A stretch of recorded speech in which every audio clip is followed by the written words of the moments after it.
And there we should be live. Okay.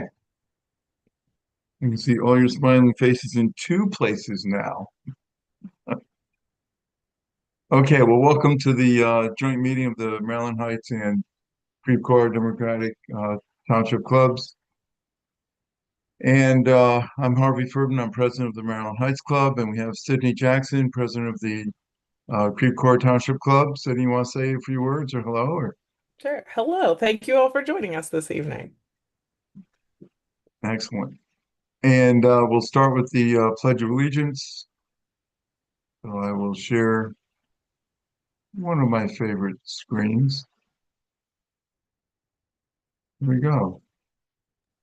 Hopefully you can see that okay. So if you join me, I pledge allegiance to the flag of the United States of America and to the republic for which it stands, one nation, under God, indivisible, with liberty and justice for all. And that should do that. Okay. So we'll start with any elected officials who are online with us. If you would like to introduce yourselves, that would be fantastic. I see LaDonna.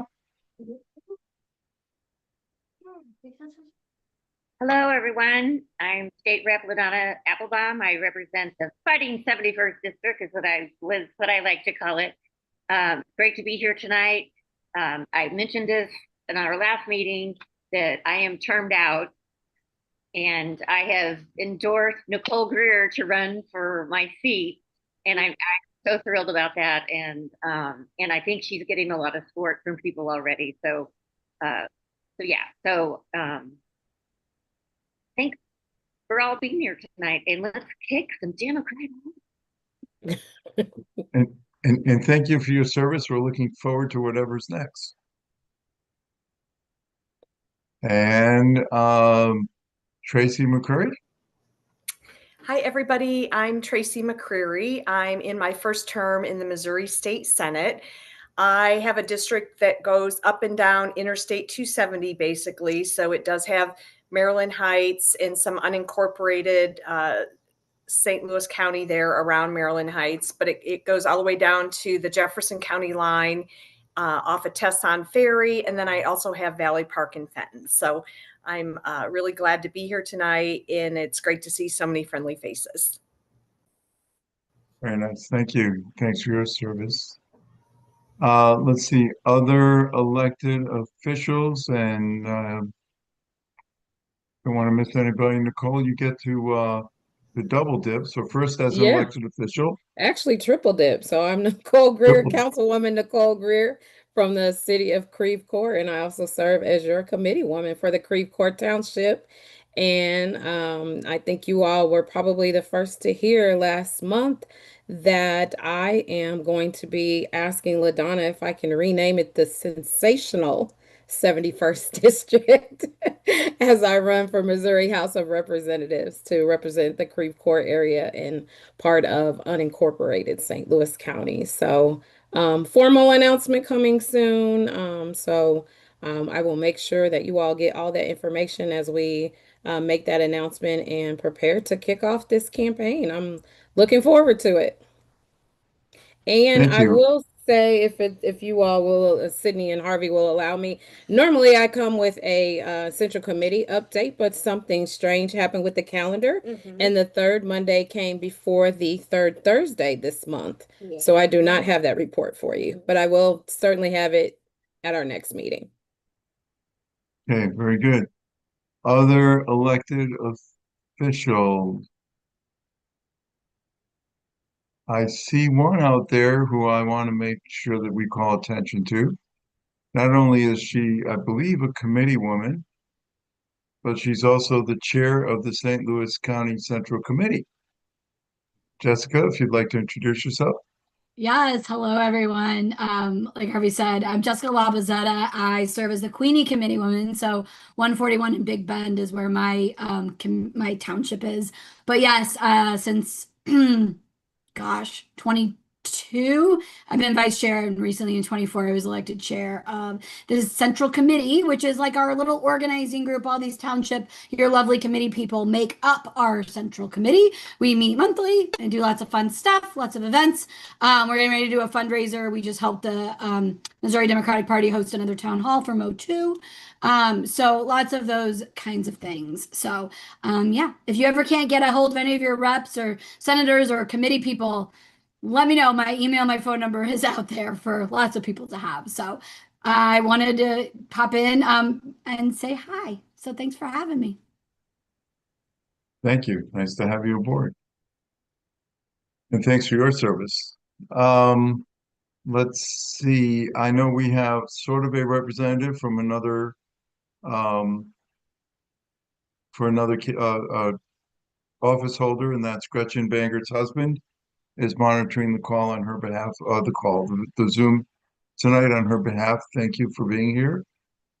And now for candidates, if there's any candidates who have not been identified who would like to do so, I see at least one. I'm not sure if there's more out there. Okay, well, one of them is going to be our speaker tonight, so we'll give him a pass for not speaking up just now. Hi. Okay, there you go. Thank you, Mark. Any other declared candidates? Okay, was that a wave over there from one of our candidates, or did I miss it? Not No. yet. Okay. Okay. No other declared candidates. We'll let that go by. I have to be careful. Good call. Okay. So we will proceed with our program. And our program is we're going to start out with Mark Osmack, who many of you know, who has done many good things in our state, our county, our cities, and nationally. I have a quick little bio here that I will go over. Sydney, did you prepare something, or would you prefer I did not know. Okay, I will go with this. It's pretty good. So Mark was born in St. Louis and grew up in a trailer park of all places. He graduated from Mizzou. After this, he joined the Army, serving 2 tours in Afghanistan. He then used the GI Bill, earning his master's in public administration in the evening and working on Capitol Hill in the day. He was a staffer for Senator McCaskill and then Representative Tammy Duckworth, who was a speaker recently in this area, and later worked on the House Armed Services Committee. He has run for U.S. Congress and was the Democratic nominee for treasurer last year. He's married with 3 daughters, and in May of this year, he donated a kidney to an Army buddy. This is a person who's really about service, and now he's interested in serving us as a council member of the St. Louis County Council. So, Mark, with that, I will give you the floor. Thank you, Harvey, and thank you, everyone. The grew up in a trailer park is what won my wife over. She was really on the fence until she heard. She's like, double wide. All right. Okay.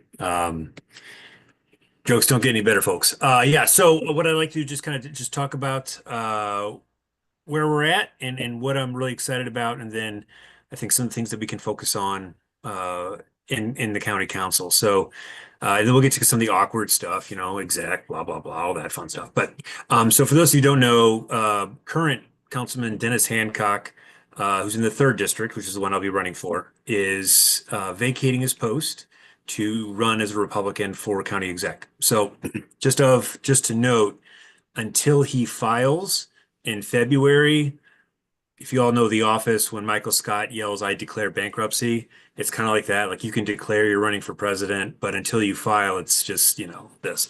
So until then, and even through then, I'll be running against Dennis Hancock. And I think there's a lot to run on or run against him. So that's how this opened up. And I've been talking with County Executive Dr. Sam Page for a while about this and some of the different options as far as what might happen to Dennis and other things like that. So very excited. And it was a huge honor to have Chairman Russ Carnahan make that announcement whenever Senator Duckworth came last week on Wednesday. So it was a really cool thing. So we are starting now. So that was kind of the soft launch, and we'll be building up the website and everything else as we build into October. And so more to follow. But I've been working closely with Sydney, who's phenomenal, and so she's spearheading this thing. So all the good is because of her, and all the bad things I can guarantee will because of my missteps, but not hers. So really excited. This is a good year, I think, for Democrats in general, but also because it's midterms. But there's a lot to run against. So instead of I'm not calling them potholes where I live. I'm calling them Hancock holes. He's had almost 4 years to address these things. And if anybody says, yeah, well, hey, that's Manchester. Manchester's terrible, the road. That's MoDOT. It's exactly right. And that's not a county issue. However, as an elected official, Dennis Hancock should be coordinating and speaking with representatives for MoDOT, advocating for his district to get these holes fixed. He's not doing it. In fact, what he's decided to focus his time on is on native Missouri plant growth. So like the prairie rehab idea, if you Google his name in Missouri plants, he wants to remove that protection. So what he's saying is inspectors in the county can't tell the difference, and they're having difficulty getting to properties to inspect them. So what he's saying is we can't tell the difference between a native plant, like say like no mow November type, or no mow, May or whatever, pollinator plants versus someone just hasn't mowed their lawn in 2 years. So I think you can tell the difference. We all know that difference. So anyway, he's focusing on the wrong things. We want to focus on the right things. And so one of them, of course, is holes. That's Hancock holes. But the other thing, and this has come up recently in St. Charles, and thankfully, I don't know if you saw, but it was just defeated today, the data center. So data centers, for those of you who don't know, are these massive electronic footprints that enable us to use our phones. So they are, and among other things, but they are a necessity right now, at least in their current format, and at least in the current versions that we have them. But the issue is, one, they consume a tremendous amount of energy and a tremendous amount of potable, drinkable water. If we could go back and do this all over again, we would probably have two pipes in everyone's home, one for drinking, one for watering our lawn or washing the car, right? But instead, we use the same for everything. So can't fix that. But what we can do, what I can do, hopefully as councilman working with the board or the entire council, is to prevent any data center from moving into St. Louis County, not just the third district, but St. Louis County. So the reason why I'm interested in this and passionate about this, my daytime job is water. So I work on drinking water standards, lead remediation, PFAS remediation, microplastics, lead pipe removal, that type of thing, but also plumbing code. So that's what I focus on. And one of those things I'm working on is how to better collect energy and utilize energy for data centers. So that's one of the things that I'm working on legislatively at the state level. So I will pause there, but those are just some of the things. I made a joke when I was talking to Sarah Fensky, who is the writer editor for Sales Magazine. She said, what are some of the differences between you and Mr. Dennis Hancock? And I said, well, I mean, one thing that I think we have in common is I plan to hire my three daughters to start working on the campaign right away. It's a little nepotism joke. So won't be doing that. But anyway, I think it's a great opportunity and very excited to go about this. And so I'm aware of the challenges, the balance between what could be a Democratic primary between outgoing State Senator Brian Williams and the current incumbent, of course, Dr. Sam Page, county exec. That's kind of like the first thing. So I will pause there.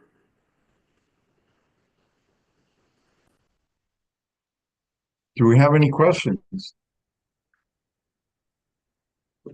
Any questions at all? What was it like to donate a kidney? I've never done it before. So I kind of like, actually I took this line from Catherine Hanaway in 2004. She said she was the first female Speaker of the House in Missouri.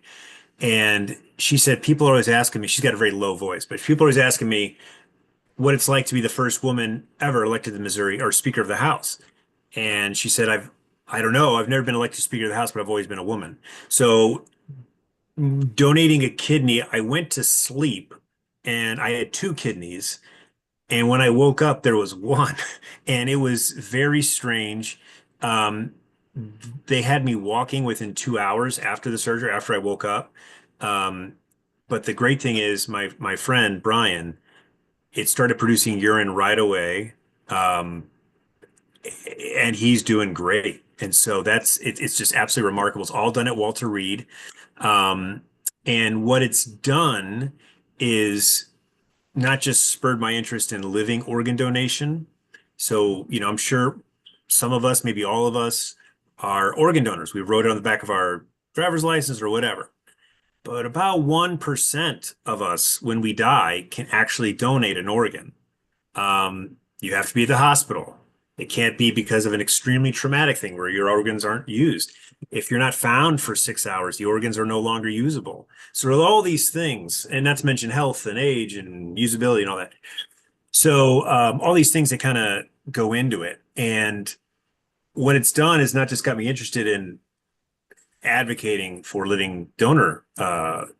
living donors for kidneys, but also in a few years, I think 3 years, what my wife and I agreed to donate part of my liver anonymously, just to show that a guy is, scrawny as me, and I'm still just as bad of a runner and a hockey player as I was before and after. So, but it's to show that you can do it, and it's a remarkable thing. I feel the exact same.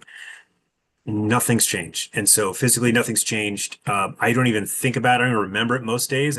Because it just doesn't come up. But the interesting thing is the way they do it. They inflate your stomach. They make you look 7 months pregnant. They put in 4 cameras, and that's why your stomach is inflated, so they can actually see what they're operating on because everything's so condensed and compact. They put 4 cameras to give the surgeon a 3D view of it, and then they remove the kidney. Took mine was about 6.5 hours, and it's the only thing I have in common with women who've given some kinds of birth. I have a C-section scar, and so that's what they call it. So that's the only thing I've got in common. But and they pull it out and implant it in, and it's like plumbing it for him, and it was started clean his blood right away. Fantastic. That's really great. We do have a question that came in. Uh, the first question is, can you elaborate a little bit more on the data center issue? Do you know Yes. why it was turned down? Oh, it just came out. So there was an immense amount of pressure. It got from the public. I can't remember the exact vote. I think, don't quote me on this. I think the St. Charles County Council voted it down, but they were still going to do it. And just today, they nixed it. So I think, and I know Rory Riddler I saw him at every single hearing and things like that. He's involved in a lot of stuff, but there was a huge push, not just from environmentalists, because I'll be honest, Sierra Club, things like that, there are limits to what they can do. I mean, I don't say we live in a red state, but a lot of the elected officials are red. There are just limits. But when so much of Ruby Red St. Charles County says no, and they hear about what it's going to do, the noise it's going to generate, the water it's going to consume. And by the way, they get a deal because they consume so much water. I mean, tens of millions of gallons of water, potable water. They pay about $100 for 1 million or 10 million gallons. It is nothing because their consumption rate is so high. But even though it's not like it's clean water in, clean water out. No, no, no, no, no, no. It's drinkable water in, not immediately usable water out, not to mention the heat and all this kind of stuff. So there was a bill passed into law in Missouri that is I forget the exact phrase LaDonna might know, Tracy might know, but the water export bill, and it requires a license to export water out of Missouri. So you have to have a license to get permission to tap into Missouri lakes or rivers. So think of there will be blood. Like, I drink your milkshake. It's nothing against the good people of Iowa or Illinois, but you got to ask and get permission before you tap into our water. Is a finite, infinite resource, and it will be the next thing. Colorado River, but we're very fortunate to live where we are and to have such high quality drinking water. The thing is to protect it, sustain it, and retain it. Excellent. If there are other questions, otherwise I have another one. Are there any questions? Oh, Tony Easter has your hand up. Yes, Yeah. Tony. Can you repeat / elaborate on what you said about Brian Williams and Sam Page? Yeah, so right now there could be a primary. Is what it's looking like. So a Democratic primary. So that's just a tough go, So it's going to be a balancing act for that. So and then Dennis Hancock, of course, running so far the only Republican declared candidate. Yeah, we'll see. I mean, as you know, right now with some state senators, some state reps being turned out, and with, say, A.G. Bailey going up to the FBI, it'd be musical chairs, I think, for a little bit until things kind of settle down, whether it be Catherine Hanaway or somebody else to fill that term for the next 3 years. But correct me if I'm wrong, LaDonna and Tracy, I believe when someone comes in this early, like whenever the governor, when Greitens stepped down, this counts as a full term. So they can't do 2 4-year terms and then in the 3 now. So the 3 now and then 2 4-year terms. I think this counts as a full part, if I'm not mistaken. It depends when they get sworn in. If the term is more than half over, it doesn't count. But also there's no term limits for attorney general. So this would be a cushy gig for someone, once they're in, they might be in for a long time. Got it. So that's Other all questions? I said, Tony, about that. It's gonna be a challenge. I know, like when I talked to Sarah Fenske, that's what she asked about. But I will work with whomever the county executive is. Hopefully it's a Democrat, but it's, of course I wish this wasn't going to happen. But I don't have the say in that. So I just got to focus on the 3rd district and, keep my focus on that. What do you see as the major issue in St. Louis County today that the county council could have an impact on? Well, first, some kind of cohesion is what I'm hoping, what I will bring. Right now, even though it's 4-3, it's not voting that way. And so the concern I have is that if someone leaves, that some say this person's the problem. I don't want to say forced out, but if someone leaves, then it gives I think the impression that, well, if I don't like something that this one person did, we'll just get rid of them. And then where does this cycle stop? So I think the first thing is, one, when I've 17 years in the Army, so active duty and now reserve, you got to bridge these 2 different things. I don't know which parties my soldiers are in. I don't need to know, don't want to know, but we've got a bigger thing to do. And so I think right now in the county, St. Louis County, we aren't growing anymore. And we will reach a point where we have to maintain solvency, financial solvency. This is not expanding the way that it was. And in 7 years, 8 years, it could be a totally different financial picture in terms of what the county, I mean, the entire St. Louis County has. So how can we continue to attract people, top talent, also in schools and growing the way that other cities have? I look at Kansas City for my entire life, child and adult life. I'm still a very proud St. Louisan, but when I've gone to Kansas City, I think like, man, St. Louis is so much better. But now when I go to Kansas City, holy moly, I see families walking around downtown pushing a kid, their baby, like in a stroller at 10 o'clock at night. That's saying something. So yeah, their light rail, is it reliable? Heavens no, it's always late, but they have it and it's going throughout the town. They have the first women's only soccer stadium. So there is just so much happening in the world. So there's so much happening. There's so much growth. I think Kansas City is the next Nashville. I think next Nashville's peaked. I think someplace like Kansas City is going to be on the up and up. So it's not just enough to the first thing. This council, let's pretend that nothing else changes, and the seven that we have now, with Hancock out and us in, is the seven that we got. Let's make that work. And the second thing is to ensure that we maintain financial solvency, but also grow in the right way to attract others, because we can't just rely on our legacy. And one thing is the airport. I fly out of that fairly often now. I love Lambert. But look around the next time you're there if you haven't. Park in the parking that's closest to Terminal 1, the main terminal. It's falling apart. If that's your first impression of St. Louis, is a crumbling parking structure, and I know that's the city, but we've got to bridge this whole thing, city county thing, and I'm not gonna get into that. But as far as what benefits St. Louis, what benefits Lambert Airport, it's going to benefit St. Louis County.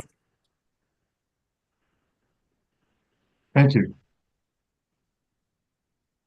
Any other questions, comments?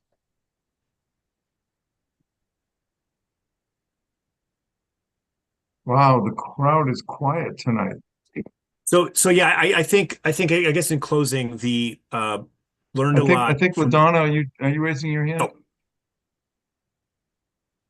Tom Applebaum here, and he has a question. Hey, Oh. Tom. Yeah, I mean, Democrat bug, sure. So, STL 2050, are you aware of it? What? Are you aware about it? Oh, you might have to get closer. He said STL. STL 2050. Have you heard of it? Heard of it, but I can't speak intelligent. I have not read it. I just heard of it. Okay. Should go check it out. That's the new, I mean, and it just got released, so it's not simple that you have to pay for it, but it is it's kind of a We really can't hear you, Tom. Can you do something on that? It's really like a roadmap for the county to address a lot of the issues. You know, it was just recently put out by the planning commission, and it addresses a lot of the woes that have come about in the county for years, generations of neglect, and it's kind of an intentional way to kind of address these things, both sustainability, you know, racial issues, you know. So it's a good read. I would encourage a lot of people to check it out. And I'm not just trying to solve my dig, but I'm just saying it's a good stab at trying to address these things. And you know, the things on the council, is going to be you know, these issues that you're going to have to deal with. And, you know. Tom, is there someone from the county that we can invite to present that plan to us? Yes, Jacob Trumbull, I'll put you his contact info. Oh, Jay Yeah, if you Crummell. could Okay. do that, that'd be fantastic. And we'll invite Mark to hear all about it. Anyway, I just My like turn to make a joke, Mark. That's okay. if you take a look at that market, it'll help you. I mean, there's a lot of stuff there about all the things that are important out of Democrat. Thank you. Excellent. Yeah. Thank you. Yeah. The infrastructure aspect of this is it's so cliche, but it's never sexy, but it is what matters. And the problem is it's so easy to cut. Yeah, I used to live in DC, and DC Metro is undergoing all this change. And when you wait to the last minute, it doesn't take a minute. It takes another 50 years. And so it's so easy to cut the budget for maintenance, let's say on DC Metro, because you can draw from it, and the ceiling's not going to cave in today. It's not going to cave in tomorrow. It's not going to cave in 5 years, in 10 years. But every day that goes by without maintenance, every year that goes by without maintenance, you're not only putting it off, you're making it more expensive and more difficult and more timely, or more time intensive to repair. And at some point, it's going to become the point of no repair. So yeah, the roads, schools, it's not sexy, but it really is what makes a community. It is what makes the county. So yeah, I completely agree. I'll check that out. Thanks, Tom. Okay, are there any other questions? Questions, comments?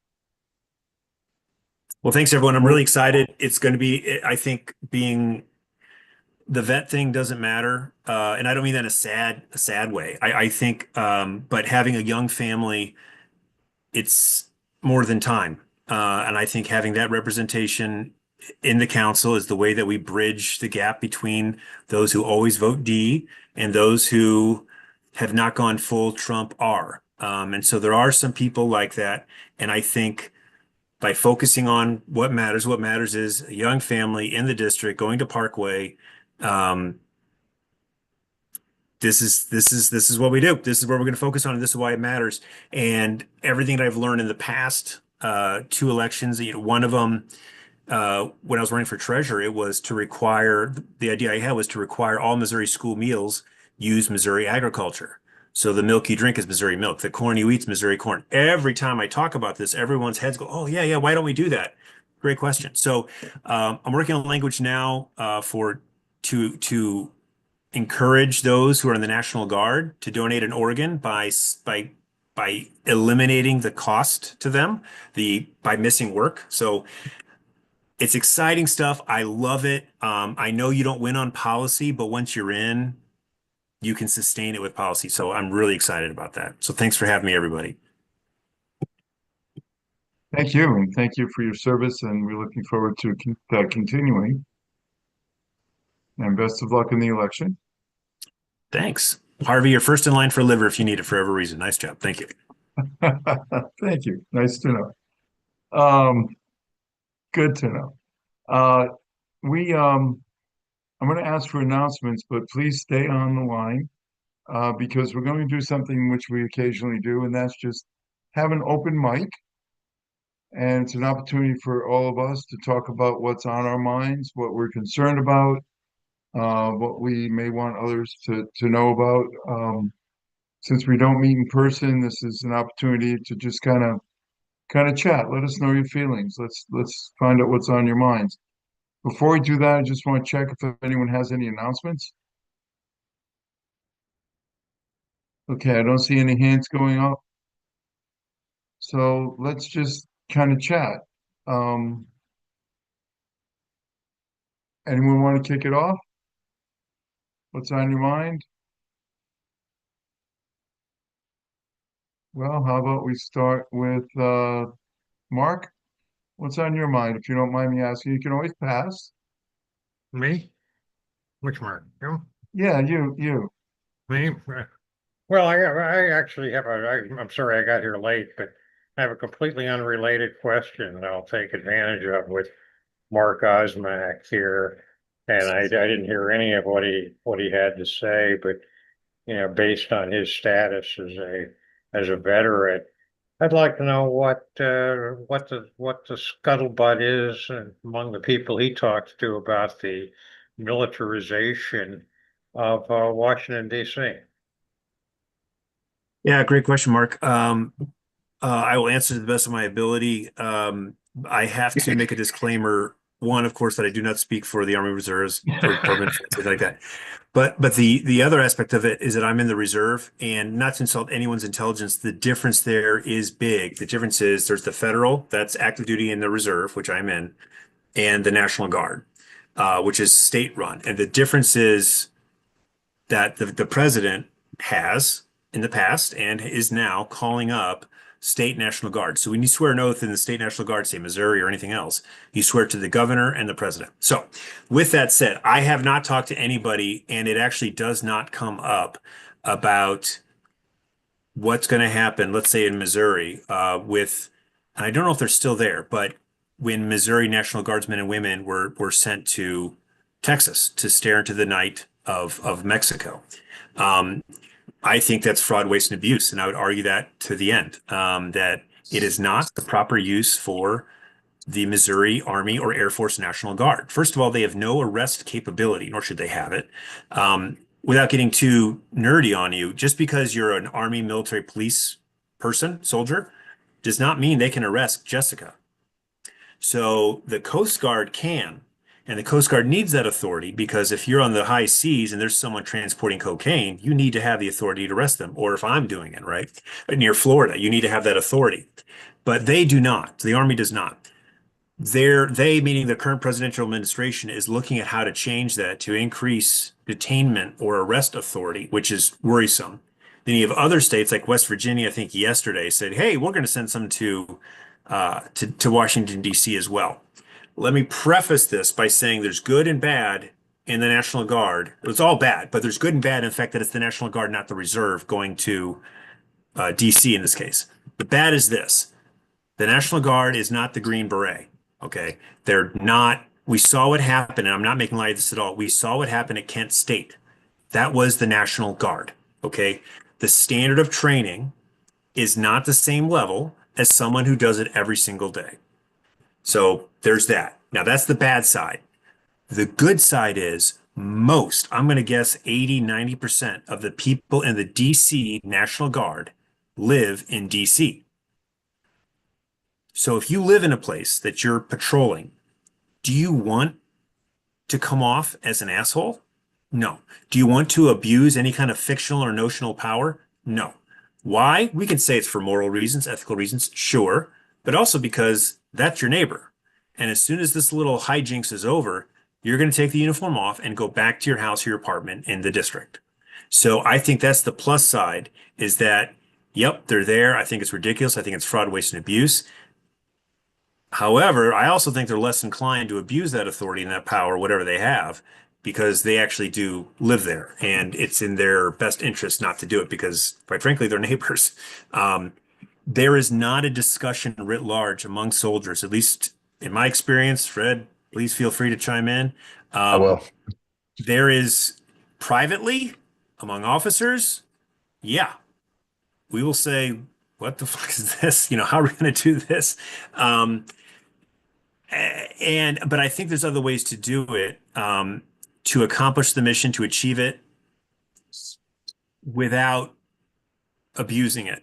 And I know when I joined the Army, I was not a supporter of the wars, which is, I chose to oppose them by joining. Quite frankly, I think that's something Democrats could learn from.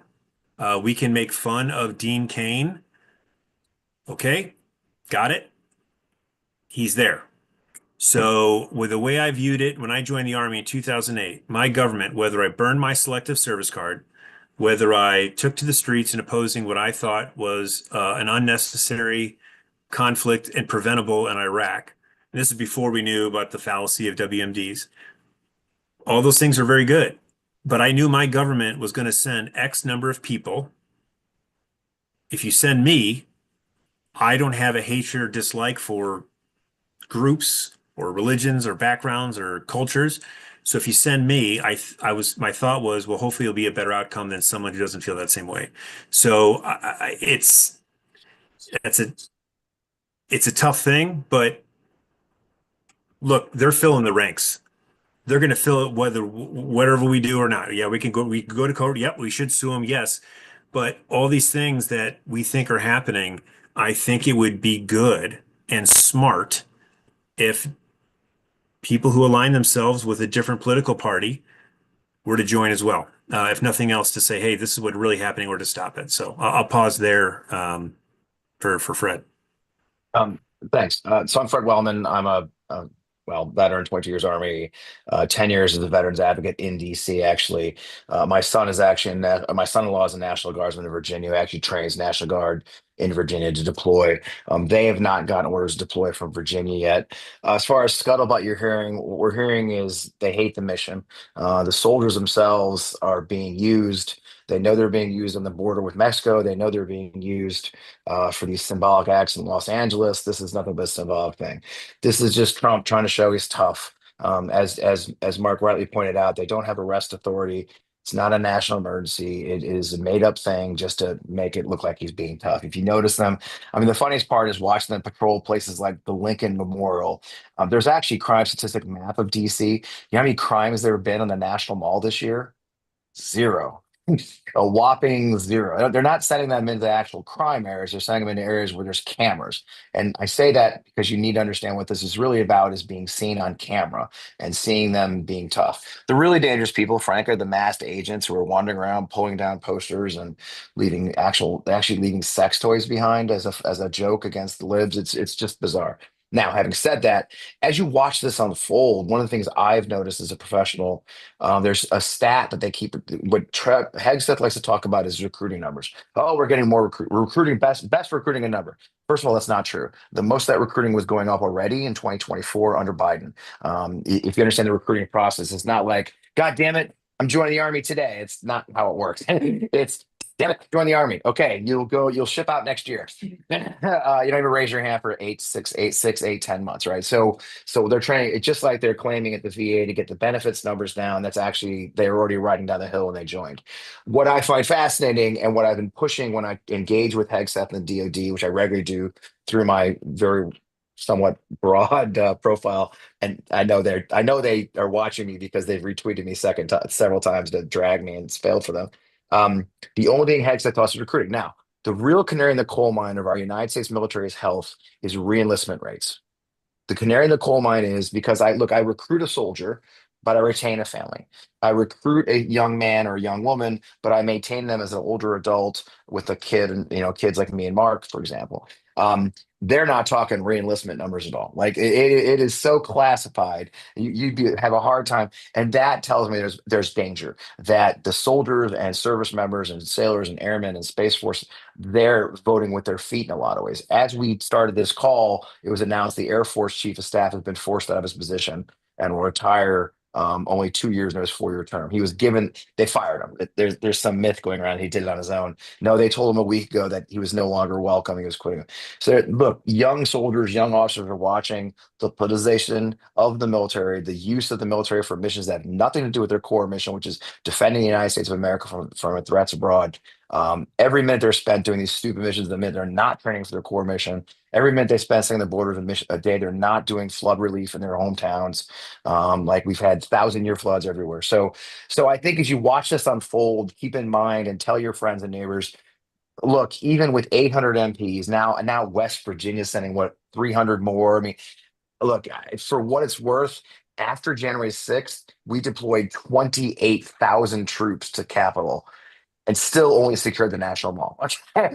Okay. So it's not martial law. Okay. They haven't taken over the city. I know everybody wants the sky is falling. This is his test to take over martial law.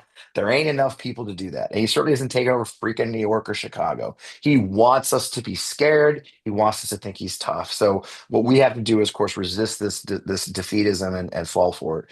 They'll run out of money. It'll cost them $136 million to keep those young soldiers in LA standing around the federal building that was under threat. It's going to cost them millions of dollars to deploy these National Guardsmen to sit around and not do a mission. It's already cost them money, $1 billion to send troops to the southern border to sit around their striker vehicles in the burning hot sun. So again, whether they like it or not, there is a moment. We have a moment where that we have to get through and say, look, we're not falling for your BS. We're not falling for propaganda. What we should notice, of course, is the stunning silence of Ann Wagner, who never shuts the hell up about the fact that her son's an Army officer. And she knows all about the Army because her son was in the Army. So she's like, we call that in the Army borrowed valor. It's not stolen valor. Stolen valor is when you said you were in the Army. Borrowed valor is when your uncle was in the Army. So you know as much as anybody else about being in the service. Ann Wagner borrows valor of her son who served. And I can tell you honestly, she's stunningly silent about the misuse of our armed forces for missions that have nothing to do with their core mission, and we're going to hold her accountable for that. I hope that And helps, Mark. yeah, it does. Just to pile onto that, idle hands are the devil's playground. Right. You want to talk about the loss of life. Typically, the National Guard soldiers deployed to the southern border. Because when you have no mission, you have no purpose. Just imagine you're a human, you're a person, whether you're 18, 19, 20, you're 43 like me. When you have no purpose, you're away from your family, you're deployed in your own blessed country. When I was in the Missouri Army National Guard several years ago, they gave me an option: Qatar to help Afghan refugees resettle, or Texas to look into Mexico. Gee, which one do you think I'm going to take?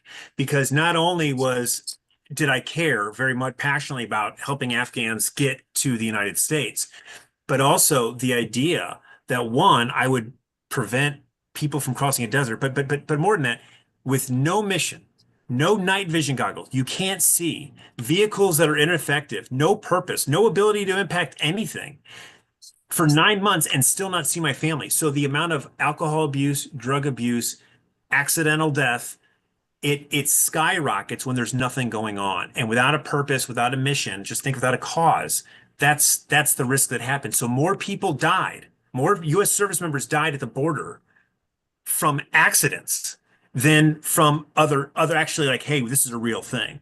But Yeah. the other aspect is states, and there's Title 10, Title 32 differences, but basically the states are responsible for the National Guard unless they're federalized. So then there's this strange, perverse incentive to say, well, let's go support this mission wherever, because you kind of get them off your books and there's more money to play with, right? So you have I'm making this easy, but every year Missouri says we're going to spend $100 on the National Guard. That's not true, but let's just sake of math.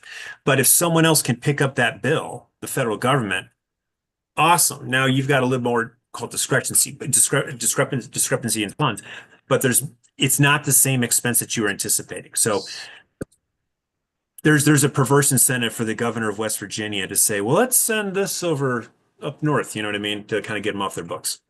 Yeah. Excellent So that's a conversation. question I will about, say yeah. the last thing I'll Anyone say, else but want as I to say, jump in? Otherwise we have okay. another question. Yep, just the last thing I'll say is that this is the perfect role for a veteran to talk about. And so this is one of those things that I think a veteran is protected in a way that somebody else isn't, to attack Wagner, to attack Kehoe, and he can't fall back on when I was a car salesman in St. Louis. Shut up, buddy. So this is something that a veteran, and only a veteran, has the chutzpah to stand up against them and say, no, you're wrong. Let me tell you why. Very good. We do have a question on the chat from Lois. Can we stop Keogh from redistricting and eliminating our Kansas City Democratic representative? She is worried. Just throwing that out to anyone that wants to chat about that. The redistricting, is it possible that we're going to end up redistricting Missouri outside of the regular 10-year cycle? Or what can be done to prevent it?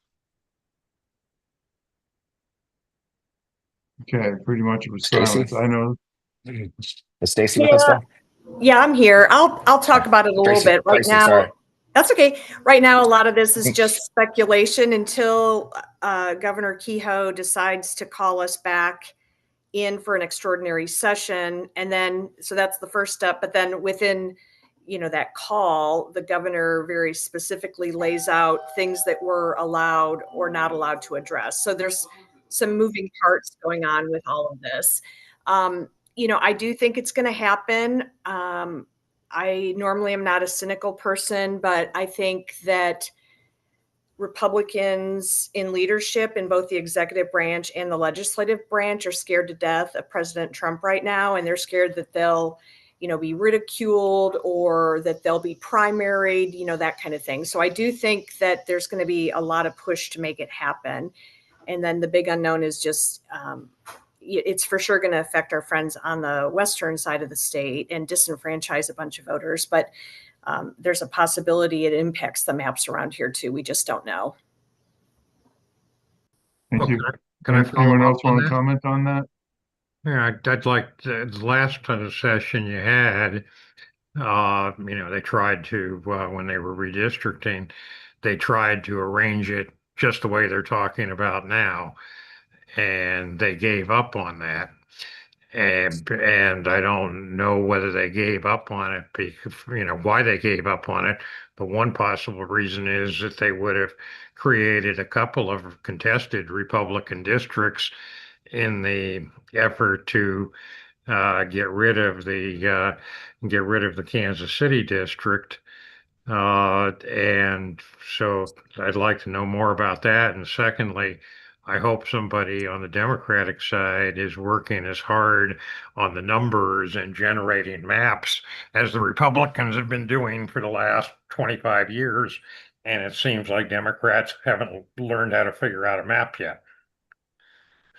I need to interrupt just a moment before we take that. Mark, thank you very much. Mark had to leave. I guess he's gone. Anyway, yeah, he had sent a message in the chat that it's time for him to help out with bedtime and spend some time with his kids. So, nice family guy. Anyone want to comment on what? Yeah, I'll keep talking. Mark P is right. Back in 2022, when the congressional maps were being redrawn by the state house and the state senate, a 7-1 map was voted down. And one of the reasons that Republicans voted that 7-1 map down is because some speculated that it could end up benefiting Democrats in another redistricting cycle. So that was one of the reasons it got voted down. But I think it's, we can't get lost in all of these details. What we really need to remember is that just because the upcoming midterms are not looking good for Republicans at all levels of partisan government, that doesn't mean that you get to change the rules or dilute the rules or cheat to win elections. So that's what I just don't want. I'm going to try to stay focused on that. Makes a lot of sense. Excellent. And I think there's also this myth that they're going to they're for sure going to win. I mean, I know we're all resigned to the fact that they're going to make it sure. But look, I'm talking to a lot of folks out, at least in Missouri too, right now, and in my neighborhood, and they're angry. This isn't going to help anybody. I mean, even Republicans are like, wait a minute, so you all just decided to change our congressman. Even here in Missouri too, we think there's going to be a change where now they're going to pull St. Charles out of the district and drive it further south to save Ann as much as they can. Maybe even cut out her primary opponents from St. Charles out of her district to save her ass. Sorry, cuss. So there's a lot of, I think, anger. I think we as Democrats, if and our candidates are going to have to be very clear. Hey, they're deciding who your elected is. Are you tired of it yet? Are you tired of the fact when 40% of the people registered in the state are Democrats, they just decided you only get one seat? Maybe we should say no, and maybe you can vote appropriately. I think it's our duty. One of the things that angers me when I talk to national Democrats a lot, something I say a lot, and those who see me speak here in St. Louis and otherwise say, I get very angry when I'm told that, well, Fred, that's very popular for the Republicans, so we shouldn't touch it. No, our job as leaders is to change people's minds and fix that damn poll, right? An example of that is when I was at a meeting for a veterans organization at the beginning of the term, and I said, look, we need to be prepared for as Mark mentioned, we're going to lose Marines at the border in this stupid border mission. Sure enough, there was an accident now 2 weeks later where 2 Marines were killed in the car accident. And I said, look, we're going to have to be ready to highlight that they're putting our soldiers' lives in danger for no reason. And a colleague who was a young Democratic, classic, you guys have met these kids. They've been working in politics since they were 16. They're smarter than you are at 60. At least they think they are. Fred, you need to understand immigration is a very popular thing for Trump, and we need to stay away from it. I said, no, our job is to make it effing unpopular again. And guess what? Here we are, folks, in August, and Trump is 25 points underwater on immigration because his policies suck. And we keep pounding it. And this is the same thing. I refuse to accept that these assholes can simply redistrict us and decide who they're going to be having in office. If we fight, we run really good candidates like the people you see on this call, like Mark, like Tracy, who's an incredible state senator. I saw her speak as a candidate, and I was like, wow, she needs to be a state senator. Now she's a state senator. And if we run the right people, we put fighters in there instead of the usual suspects. We pick good candidates instead of letting people pick them for us. Decide who it should be. I think we can fight, and Missourians are ready for a fight. I hear it every day. So yeah, they're probably gonna get away with their shit because that's what they do in this town, in this city, in this state. But guess what? We run a good candidate in Missouri too. We raise a shit ton of money. We flip a couple of House district seats, and guess what? They don't get to just run the state as a fiefdom anymore. We break the supermajority and start running the state, making them work with us. So I think it would be defeatist to just throw our hands up and walk away. Well, Richard, I know somebody's probably going to run for office really soon. I can't tell you his name because I'd be accused of running too soon, but there's probably somebody who's going to step up from Missouri too for sure. But I tell you, we got to find those candidates. It's not all hope is lost. I'm a believer. I was a soldier. I went and fought wars 4 times. If I had told my soldiers before going to Iraq, hey, look, fellas, he's got the fourth largest army in the world. Not sure how this is going to go, but yeah, let's go for it. No, I said, let's go kick this guy's ass. And guess what we did? He became the second smallest army in Iraq. And so I believe wholeheartedly that if we start being can-do people instead of wringing hands people, then we can win. And that's what we need to people like LaDonna. I've never seen LaDonna lament. I've never seen Tracy lament. We need to stop electing people who wring their hands and worry and start electing people who are going to run and lead and change people's minds. And yes, thank you, Tracy. The next thing I would have said, I say to every one of my show, if you watch my show on Midas Touch, at the end of every show, I say, your voice matters. They don't want to hear from you. And when you pummel them, when you call, when you stand aside of Manchester Road, they do notice, and that worries them. They don't want negative press. So believe it or not, we do have the power to cause trouble. Sorry, LaDonna, I you have went a in a rant. comment? LaDonna's No, smarter than I thank am. you. Well, that's great. She's This an is an actually elected interactive, representative. no, it's an interactive session. This is great. Yep. You've been at this a lot longer than I have. But do you think, Tracy, do you think that we're going to turn veto session into an extraordinary session for redistricting? I couldn't have been hearing that in the chat with my fellow state house members. What is your thought? I don't know if logic made any sense. If you were going to do a special session, you do it at the same time that all of the nearly 200 elected officials were already there. It would save a little bit of state money on per diems and mileage and things like that. But we're in such an odd time right now. I just don't know. I really just don't know. It's a little bit unsettling. It is. It is. The most thing I'm unsettled about is I had my 40th high school reunion that week. Well, you need to do that, girl. What the hell were you thinking? Signing up for this crazy stuff. Yeah, I've got my 40th in October, so hopefully special session is over by then. Guys are youngins. I didn't say 40. I meant. Okay. Any other comments on this topic? Any topics people want to bring up? Anything at all? I've been looking at Missouri too a lot lately. I know a lot of folks have been talking about running a lot. We bring up that's a great candidate stepping up the race. I think for us to flip Missouri too is going to take more than just a good candidate. It's going to take more than just money. It's going to take the same people like you all here who are dedicated to the cause, who have been stepping up and standing on the side of Manchester Road or standing in St. Peter. What was it, 4,000 people that showed up in St. Peter's for a protest on No King's Day? We had 500 people show up in front of the VA to protest the cuts to VA. If we take that same energy to whoever gets the nomination, whoever runs, to go out and knock doors and flood the district and not surrender Franklin County, not surrender Warren County, not surrender St. Charles, not surrender probably Jefferson County, which will probably be included in Missouri too. And we get out there and we talk to our neighbors. Again, if a Democrat can win those districts or lose those districts 60-40 instead of 80-20, we're going to send a Democrat to replace Evan Wagner. So we cannot cede any ground within this area. And that goes for the township you guys are in Maryland Heights or Creve Coeur, or if you're pretty comfortable with your neighborhood, maybe go to a different neighborhood. But I think if we really do step up, every candidate's going to call you and say they need money. It's true, but there isn't a race on earth to include the lovely people who decide to run for local office here on this call that needs your help, your manpower, your voice, your dialing ability. I know Nicole's going to need your help. She's going to need you to do postcards. She's going to need you to phone bank. There's so many things you can do to participate in the process, just from your right in your comfortable couch. And we can change this place, but it's going to take all of us to take the same energy that's getting us out on the streets into the election. And I always make that call, and I know whoever runs for Missouri too is going to want your help.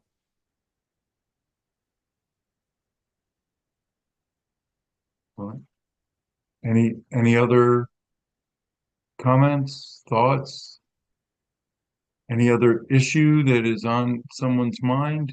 Any kind of issue in Okay, the district? Tony.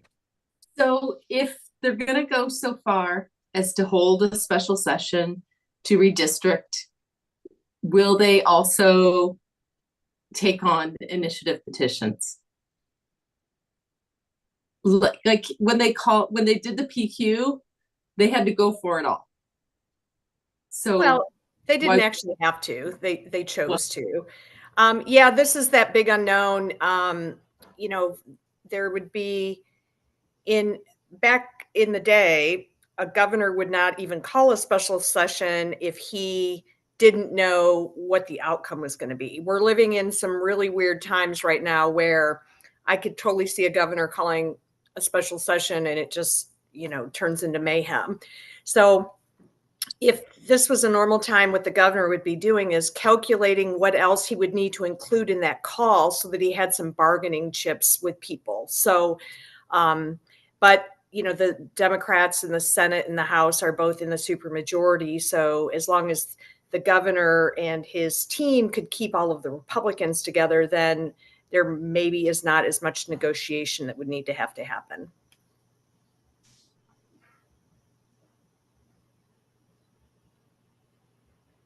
So, any other questions, comments, thoughts? Got some good people on the call here. I'm surprised this group is so quiet, although we have had some really good discussions here. What's up with that?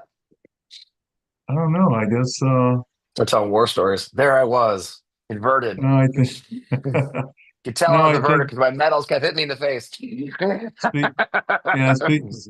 speaking for myself, I think the federal level administration's flooding of the zone, so to speak, all these things that are happening all at once, all this craziness all at once, it's overwhelming. I'm not sure what thought is at the top of my head because every day there's another outrageous thing taking place that bumps that thought around. So it's kind of hard to focus right now on, gee, what is really the biggest issue and what is the biggest area that we can make improvements? Where can we do better? Um, we heard from Mark Osmack recently, earlier talking about Manchester Road. Yeah, it's a state road, but guess what? Those are our taxes that pay for that road. We deserve to have that road be maintained. So it doesn't have to be a national issue. There's local issues as well.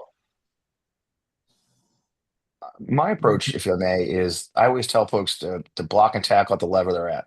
Mark is right on target. He needs to run and say, we need to fix roads.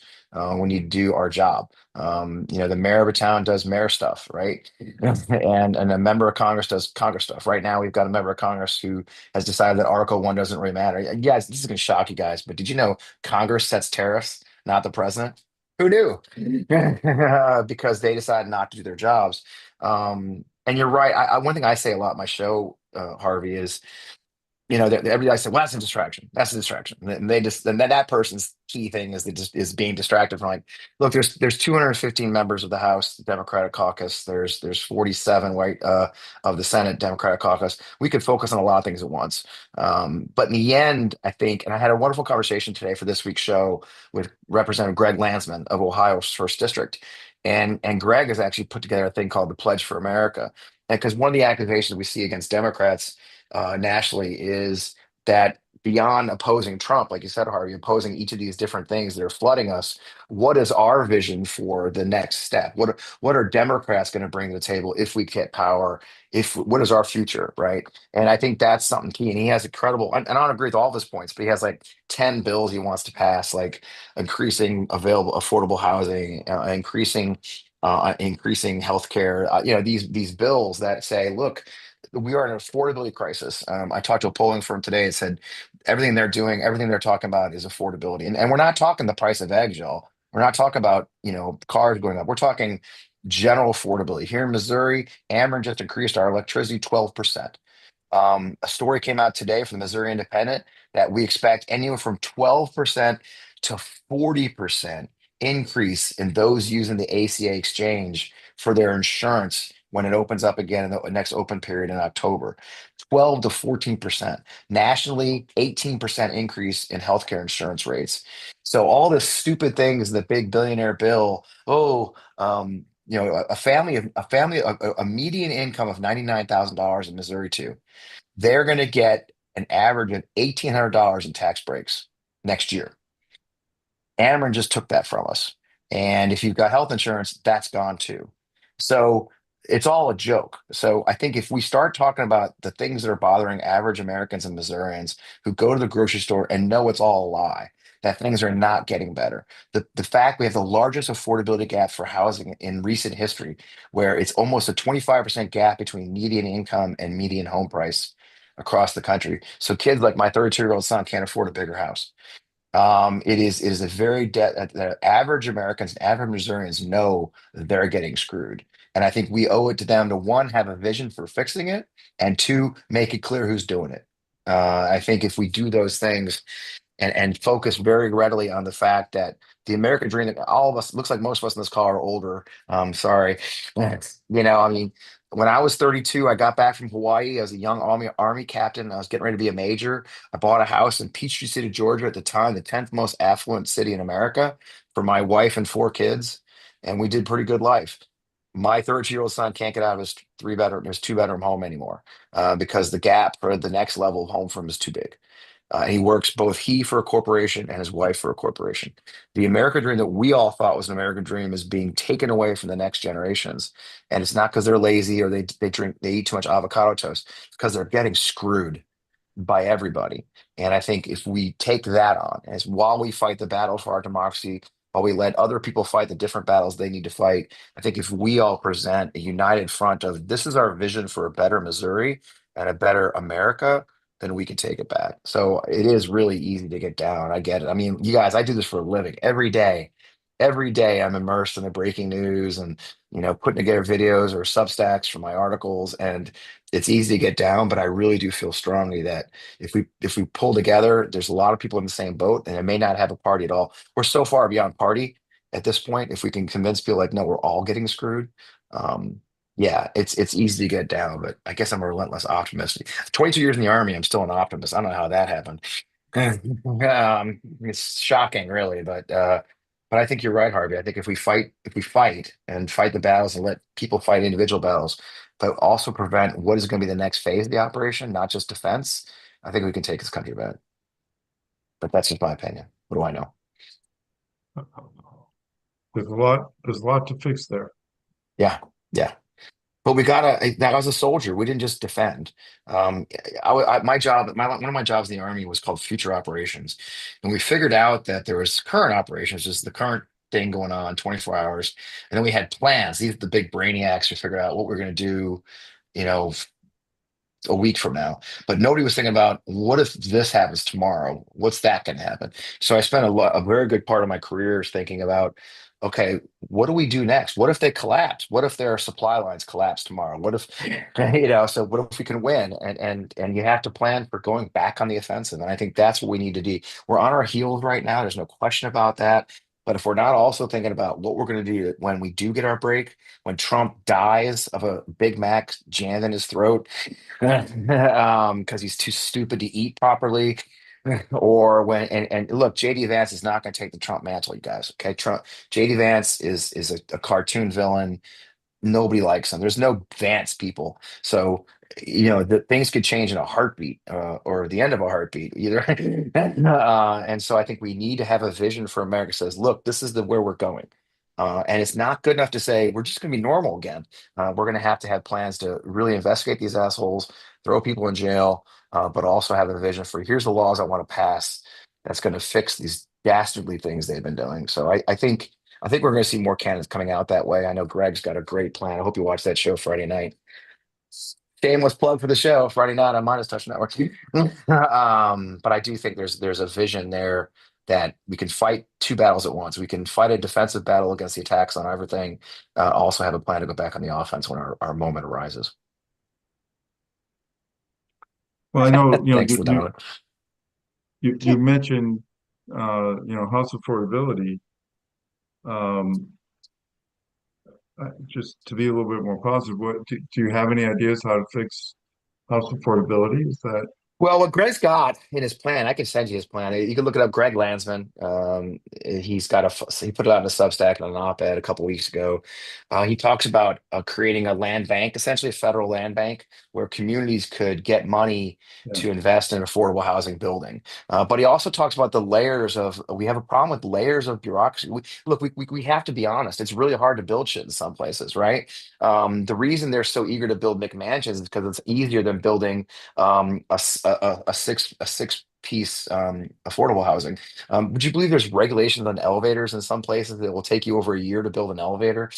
I mean, just weird shit that's out there that gets in the way of building really good affordable housing for people that need it. Beyond the NIMBY problem, it's just beating. There's just not enough housing. It's easier to build.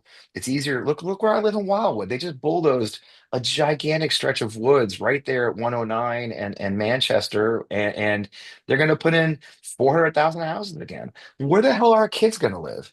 My kids need a $200,000 house. My son is 28, working in healthcare. He's an admin in an emergency room. He's on hourly wages. He has no dream of buying a house. We have to force and help communities invest in affordable housing, and that starts at the federal level and then the state level and all. So right now, that's not a priority, and so it has to be a priority. So I recommend you guys check out it's called Pledge for America by Greg Landsman. It's Well, very, very good. He's got some great, and I love the fact because Greg and I talked, he and I become friends over the last year, and I was talking to him in what we call the pre-show, which is us bullshitting on camera, and I said, well, I don't like this part. He goes, great, we're updating it. Send me your notes. I'm like, okay. I love that kind of a representative. Like, yeah, send me your notes. Yeah. But I do think we have to think about so many communities have given up on affordable housing. And that layer of housing going from an apartment to a small home, a townhouse maybe, and then a small home, a starter home, and then a nicer home, and then a McMansion. Now we're just building McMansions everywhere. And so I do believe there's a gap that has to be addressed. On the federal level, they can do it. Yeah, I hear Hey, Mark, you. what you got, Mark? He's waving a well, virtual and a real hand. I've thought, the stuff with owning a home plays real well in the Midwest, but there's multimillionaires in New York who have no interest in owning a home. They'll live in an apartment and make their millions. And, that's not that unusual a situation to be in. So appealing to them or, anybody who lives in Manhattan or, They lots can't afford their of apartments though, country, Mark. they That's why they that's why they Mom don't give, Donnie's winning, Mark. they They don't, they can't don't, afford it. they They don't can't care afford what apartments in New York. they But don't, Mark, they they don't can't want afford the, apartments in New York. they don't want a house. They don't want a But, house. but You listen can to me, they walk can't down, afford apartments in New York. Mark, well, they can't that's a afford it. That's different, why Mom Donnie won, that's a because people different, can't afford apartments in New York either. They can't afford to live in their hometown. That's a different. This is a huge affordability is not just owning a home. Okay, Well, we just talked about that. that's the It's way you've about been being able to phrasing. live affordability today. There's this wonderful organization. I think I gotta look at the name up. It starts with an L. My brain's broken tonight because it's late. But it's not just buying things; it's having a good quality of life. And in the last 25 years, Americans would be able to, and we're talking like being able to afford Netflix, being able to go to a baseball game, going to movies twice a month, being able to afford a decent house or apartment or whatever you choose to live in. There is an affordability crisis, not just homes, Mark. People can't afford apartments because guess what? They're doing the exact same thing in the apartment world. Well, Wildwood built apartments. What they build? What they build? Or Baldwin? What they build? Luxury apartments. I have family. $2,000 a month. I have family who lives in that world, and the the talk that we hear in the Midwest about, everybody wants to own a single family detached ranch house, just doesn't play in That's not. the That's environment. not. Well, I but don't believe that. I People want to don't, live comfortably. and that's a different issue. But when you're talking about that's a different issue than the way you've been framing it, and But others. affordable housing isn't single family home. Mark, I don't mean to be rude, but I mean, Yeah, affordable housing is an affordable apartment. I It's a starter I apartment. don't think It anybody's is, yeah, arguing it's about like that. But saying owning your own house is the American dream really isn't necessarily true. I would disagree. I would disagree in a hard way because I've got kids that age, and we've been telling them my dad's a World War II veteran. That was the dream that started with World War II and the GI Bill and the VA home loans. It really was supposed to be the American dream, but we pissed it away in the last 20 years when we decided it wasn't. And now we've got a generation like my son who's 28, doesn't think he'll ever own a home of any kind. And look, we've also been told the key to wealth is buying homes and then buying stock. We have a problem right now. We have people who are wage earners and we have millionaires who are wage owners. And the problem is, I don't give a flying fuck about the millionaires and what they want at this point. Because here in Missouri, we got a lot of people who can't afford to live where they want to live because there's no affordability. They're living in trailers or whatever. And we've got to address that. Look, the millionaires in New York, I don't give a flying shit about them because they're part of the problem why we got here. You know, it really is. I mean, I think we need people in Missouri who represent Missourians and their dreams of being able to live in their hometown, have a job, pay themselves, pay their family, go to a fucking cards game, have a decent life. And right now, whether you know it or not, there's an entire couple of generations behind us who don't think that's possible. And I'm talking to them on a regular basis, and we are living in a fantasy world. The guys like us who went to Mizzou and my brother who worked at a bar through college to pay for his college, these kids, there's no effing way. They're coming out of college with $100,000 loans. Mizzou, for God's sake, you can't work your way through college anymore. It's a myth. So I don't mean to be forceful, but we have got to wake up the fact that we've got a large swath of America that's given up believing they'll ever climb out of poverty and have a good life. And until But we Fred, recognize those people, we'll never get ahead. but Lois, Fred, Yeah, you're both missing a point. go ahead, ma'am. I love to hear it. Yeah, I agree with kind of both of what you're saying, but we also right now are living in an oligarchy. And the reason Yes, we have an oligarchy is because the election was bought and paid for by rich. yes, And if I have been saying this for almost a decade, that we yes. need to overturn the Supreme Court decision of Citizens United. And That's in until the bill. we do that, we cannot take back our country. No, yeah, it's in the list. That's in his list. Is a fixing democracy bill. Exactly. If the Republicans have Project 2025, we, the Democrats, need a Project 2026 and outline all of it. Number one has to be overturn the Citizens United decision. And Yeah. No, somewhere it's in in there. there, we also have to abolish the Electoral College, but that would be an even tougher battle, Yeah. especially if we don't overturn Citizens United. I thank love you. it. I'm gonna send this to you. Fred is Greg Landstrom running for office? He's Ohio front already. He's already the representative for Ohio one. He's Oh, actually JD Vance's hometown college. He flipped an R+13 district, and is representing now. He's running for reelection. Greg is I'm Greg is wondering if you would representative be now. interested in joining our Zoom for a little while and talking about his pledge for I'll America. talk to him. He said he'll talk to anybody. That's one of the things I love about Greg is he will Oh, get on any show, any podcast, and I'm happy to. But you can look it up. I'm trying to find a good link for it. It's on his Substack, but it's called Pledge for okay. America. Greg Landsman is the congressman.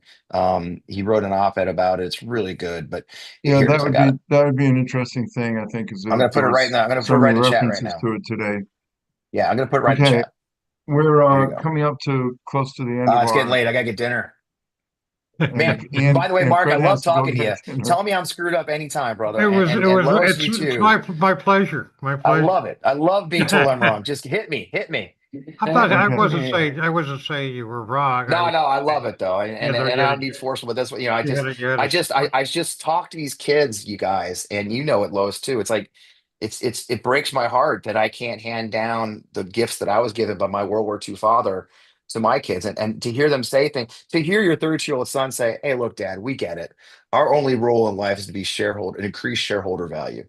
I mean, he's a veteran himself, and he's figured out that his role is to increase shareholder value. Honestly, it's one of the most sickening things I've ever heard come from one of my kids. He could have said he was gay. I would have been fine with that. More than to say that he thinks his role in life is to make rich people richer. I think we've gone wrong somewhere. Lois is Okay. right. Anyway, sorry guys. Oh, no, my that's great. Thank you. my Thank you son for all worked for your Facebook and wearing that pontifications and shirt. information. It's very helpful. I do want to put in a plug for the Truman Dinner that's coming up. And so it is at, if you go to trumandinner.org, you can get tickets. This is the major fundraiser for the state, no, for the Central Committee here, I believe. No, for the state party. I got For the that right. state. Okay. Yeah. Got it right the first time. So it's a big deal. They usually have some really great speakers. I don't know who the speaker is this year, but it's always a Governor really good Bashir. program. Governor Bashir Ah, Governor Bashir, there you go. from Kentucky is coming over. Yep. Yeah, I've heard him speak. He is really dynamic and worth the time. Any other announcements? Okay. Thank you all. It's been enlightening, and see you next meeting. Thanks, everyone.